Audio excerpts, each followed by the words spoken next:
Timnas Indonesia bakal kembali menjalani pertandingan penting di Grup A, Piala AFF tahun 2026, setelah berpesta 5 gol ke gawang. Kamboja, kini Garuda ditantang Timor Leste di Chonburi Stadium, Thailand, pada Jumat 31 Juli tahun 2026. Di atas kertas, Indonesia memang jauh lebih diunggulkan.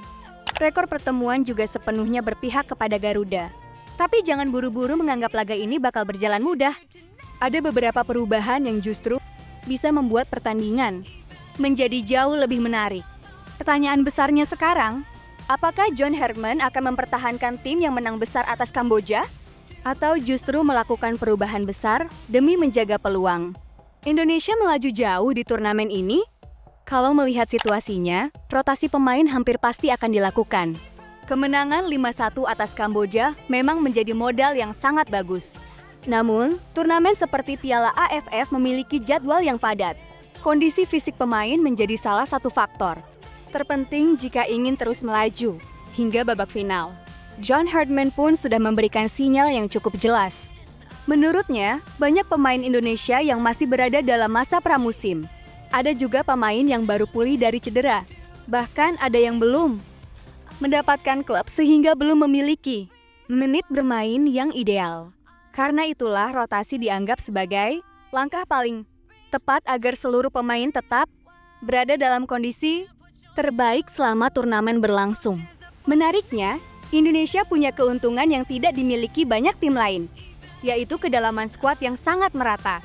Artinya, siapapun yang dimainkan, kualitas permainan diperkirakan tidak akan turun terlalu jauh. Beberapa nama yang sebelumnya memulai laga dari bangku cadangan kini berpeluang tampil sejak menit pertama. Salah satunya adalah Ragnar Oratmangoen, pemain berusia 28. Tahun itu diprediksi mengisi posisi gelandang serang untuk menggantikan Beckham Putra.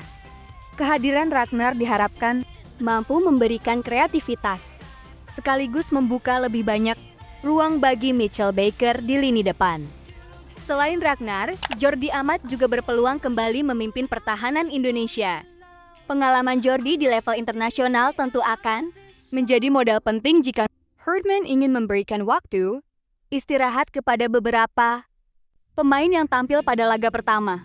Di lini serang, Egy Maulana Fikri juga memiliki peluang besar masuk ke starting 11. Dengan kecepatan dan kemampuan dribblenya, Egy bisa menjadi pembeda ketika Indonesia menghadapi pertahanan Timor Leste yang diperkirakan akan bermain lebih rapat. Kalau prediksi ini benar terjadi, Herdman kemungkinan tetap mempertahankan formasi 3-4-2-1 yang sebelumnya sukses menghasilkan kemenangan telak atas Kamboja. Nadeo Argawinata diperkirakan tetap dipercaya menjaga gawang. Di depan Nadeo ada Sandy Walsh, Jordi Amat, dan Rizky Ridho. Sementara sektor tengah kemungkinan diisi Eliano Reinders, Tom Haye, Ivar Jenner, dan Doni Tri Pamungkas. Kemudian Ragnar Oratmangoen dan Egy Maulana. Fikri bermain di belakang Mitchell Baker yang sedang berada dalam performa terbaiknya setelah mencetak hat-trick pada pertandingan pembuka. Namun di balik optimisme Indonesia, Timor Leste ternyata juga datang dengan sejumlah perubahan. Memang benar, mereka saat ini berada di dasar klasemen.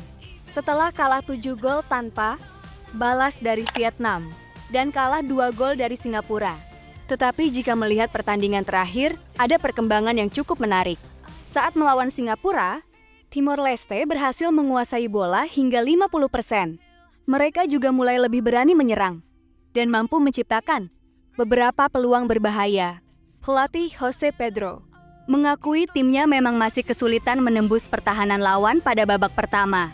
Namun setelah melakukan beberapa pergantian pemain, permainan Timor Leste berubah cukup signifikan. Masuknya Fabio Cannavaro dan Kaká memberikan energi baru. Keduanya membuat serangan Timor Leste menjadi lebih hidup dan lebih sering memasuki area pertahanan lawan. Karena itulah, Jose Pedro berencana kembali memaksimalkan pergantian pemain saat menghadapi Indonesia.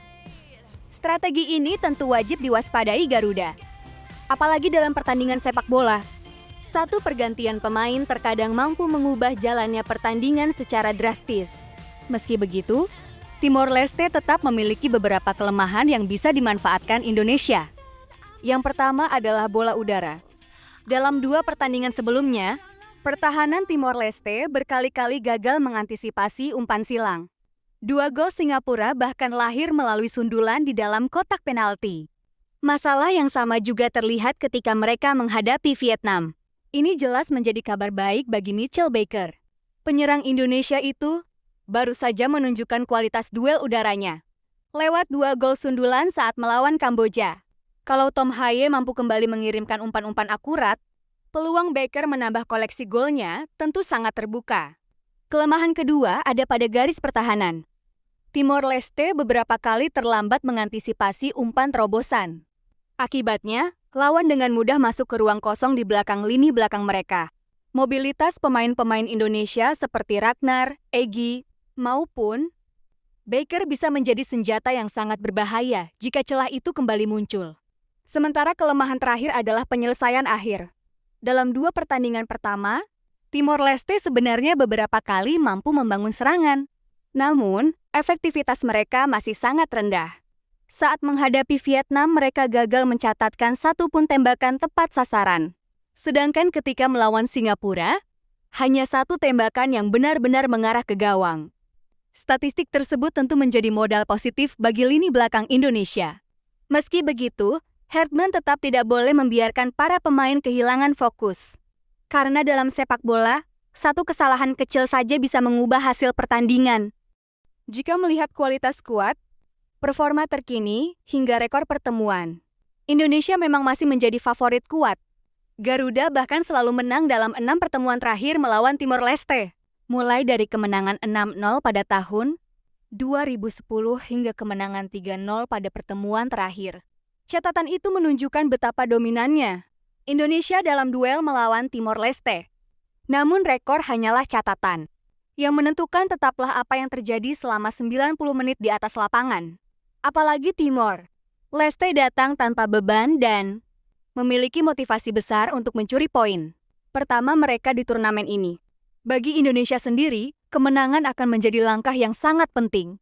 Tambahan 3 poin akan semakin mendekatkan Garuda ke babak semifinal sekaligus menjaga momentum positif setelah kemenangan besar atas Kamboja. Kini semua kembali bergantung pada bagaimana John Herdman menyusun strategi. Apakah rotasi besar yang disiapkannya mampu membuat Indonesia tetap tampil tajam? Ataukah justru Timor Leste berhasil memberikan kejutan yang tidak diduga banyak orang? Menurut kalian football lovers, berapa skor akhir pertandingan Indonesia melawan Timor Leste? Tulis prediksi kalian di kolom komentar.